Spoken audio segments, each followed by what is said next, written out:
안녕하세요, 풋볼 포레스트입니다. 변성환 감독의 대한민국 U17 대표팀이 일본 대표팀과의 U17 아시안컵 결승전에서 아쉬운 패배를 당하면서 21년 만에 우승 도전에 실패했고, 일본 대표팀에게 5경기 연속 0대3 패배라는 정말 안타까운 상대 전적을 쌓게 되었는데, 많은 중국 축구 팬들은 이번 대한민국 대표팀의 일본전 패배에 대해 다양한 반응들을 보이고 있습니다. 우리나라 U17 대표팀은 바로 어젯밤에 있었던 일본 대표팀과의 AFC U17 아시안컵 결승전에서 일본 대표팀과 맞붙었었지만 아쉬운 0대3 패배를 당했는데요. 물론 3대0이라는 스코어만 봤을 때는 변명하기 힘든 완패라는 생각이 들 수 있는 스코어지만, 이번 경기에서 우리 대표팀에게는 너무나도 많은 불운이 따랐는데요. 일단 전반전 막판 고종현 선수가 상대의 뒷공간 패스를 받으려 침투하는 선수를 막아내는 과정에서 경고 누적으로 인해 퇴장 판정을 받았는데, 잘 보시면 파울을 당한 위치와 프리킥을 시도한 위치가 분명히 차이가 있습니다. 누가 봐도 더 가까운 위치에서 프리킥을 시도했죠. 결국 우리 대표팀은 나와타 가쿠 선수에게 허용한 이 프리킥 득점으로 전반전을 0대1로 마쳤고,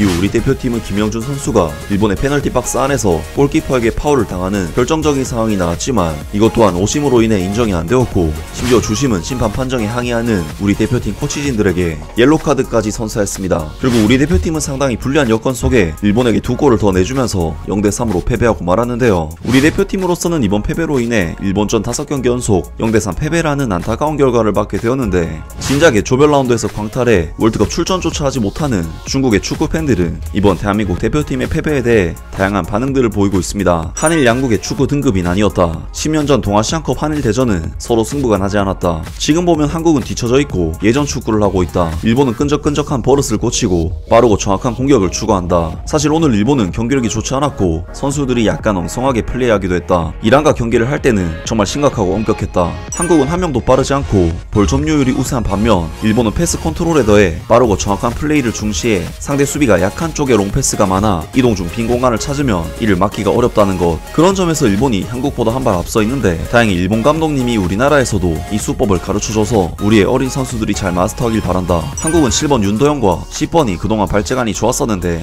이번 일본과의 경기에서 그들의 수비는 충분히 섬세하지 못했다. 한국은 이번에도 참담했다. AFC의 미움을 산 것은 아닐까. 일본 U17이 정말 강하다. 성인팀보다 한국을 이기기도 수월하고 날렵한 스피드를 가진 테크니션들이 뛰어나다. U20에서 한국은 여전히 일본보다 낫다. 하지만 U17은 확실히 일본이 이겼다. 이번 경기 심판의 휘슬은 편향되어 있었다. 일본은 청소년 선수들 육성부터 성인팀까지 아시아 최고다. 내 평생 동안 한국, 일본, 중국이 대등해지는 것을 보길 바란다. 남의 축구 수준은 끊임없이 상승하지만 우리 자신은 축구계의 그 패물들도 아직 숙청하지 못했다. 의심할 여지 없이 일본은 이미 축구 강국이다. 앞으로 아시아에서는 상대를 찾기가 어려울 것이다. 등등 많은 중국 축구 팬들이 자신들의 축구 수준이 한국과 일본을 따라가지 못하는 것에 대해 분통하는 반응들을 보였고, 한국이 일본에게 안 된다는 식의 다소 주제넘는 반응들을 보이기도 했습니다. 사실 중국 팬들이 한국이 참담하다는 이야기를 하는 것 자체가 어이가 없는 일이긴 하지만, 무패로 이번 대회를 우승한 일본 대표팀이 2패를 거둔 우리 대표팀보다는 분명 더 좋은 성과를 거둔 팀인 것은 어쩔 수 없는 사실이긴 합니다.